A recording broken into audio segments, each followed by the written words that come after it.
Welcome to my channel Noora kitchen. చూడండి, నేనైతే పప్పు చేస్తున్నాను. చాలా టేస్టీగా ఉంటుంది పప్పు. నేనైతే అనప గింజలు ఒత్తుడు పప్పుతో చేస్తున్నాను. ఈ పప్పు తయారీ విధానం చూద్దాం.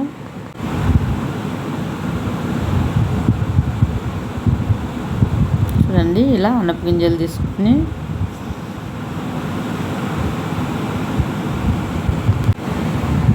చూడండి, ఈ అనప గింజలను శుభ్రంగా కడిగి కుక్కర్లో వేసుకోవాలి.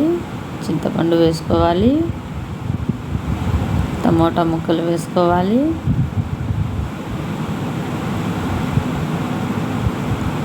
మిరపకాయలు వేసుకోవాలి. ఇప్పుడైతే నీళ్ళు వేసుకోవాలి. కల్లుప్పు వేసుకోవాలి, రుచికి సరిపడా. పసుపు 1 టేబుల్ స్పూన్ వేసుకోవాలి.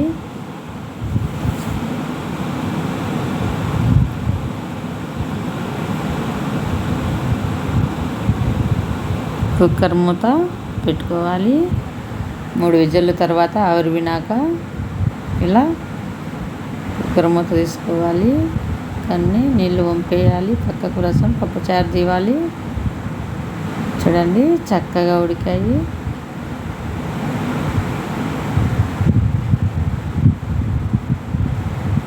ఇప్పుడైతే 2 మిరపకాయలు తీసేస్తున్నాను. పిల్లోళ్ళు కారం తినరు, నేను తినే అన్నంలో వేసుకోవాలని పప్పు రుద్దుకుంటున్నాను.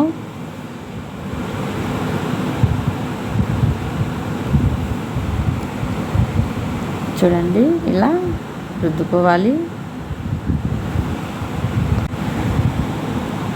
చూడండి, ఇలా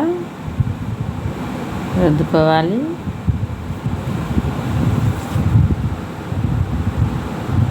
చాలా టేస్టీగా ఉంటుంది ఈ పప్పు.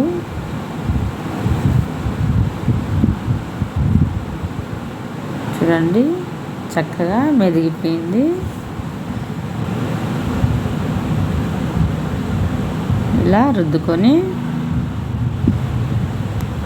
పప్పుచారు కాస్త వేసుకోవాలి. పప్పులో ఇలా కలుపుకోవాలి.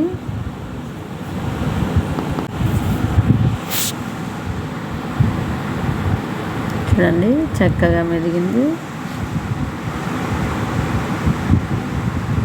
కుక్కర్ పెట్టుకొని ఆయిల్ వేసుకోవాలి. ఆయిల్ బాగా హీట్ అయ్యాక తిరువాత గింజలు వేసుకోవాలి. కరివేపాకు, తెల్లగడ్డలు, ఎర్రగడ్డలు, తిరువాత గింజలు, సాసువలు, జీలకర్ర వేసి వేయించుకోవాలి. నేనంటే మంట లో ఫ్లేమ్లో పెట్టి వేయించుకున్నాను. కాస్త కలర్ చేంజ్ అవ్వాలి.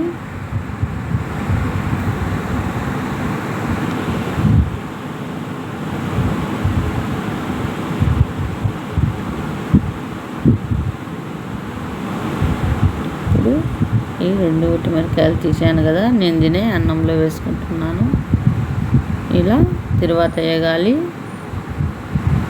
ఇలా వేగినాక పప్పు వేసుకోవాలి. చాలా అంటే చాలా టేస్టీగా ఉంటుంది. ఇలా మీరు కూడా అనప గింజలు ఒత్తిడి పప్పుతో ఒకసారి ట్రై చేయండి. చాలా టేస్టీగా ఉంది పప్పు. 1 గంట పప్పు తినేవాళ్ళు కూడా 5 గంటలు పప్పు వేసుకొని తినాలి, అంత టేస్టీగా ఉంది. వీడియో నచ్చితే లైక్ చేయండి. మరిన్ని వీడియోల కోసం షేర్ చేయండి. ఇండియా దుబాయ్ వీడియోలు వచ్చాయి చూడండి. మీరు కూడా ఒత్తిడి పప్పు ఉంటే ఇలా ఒకసారి ట్రై చేయండి.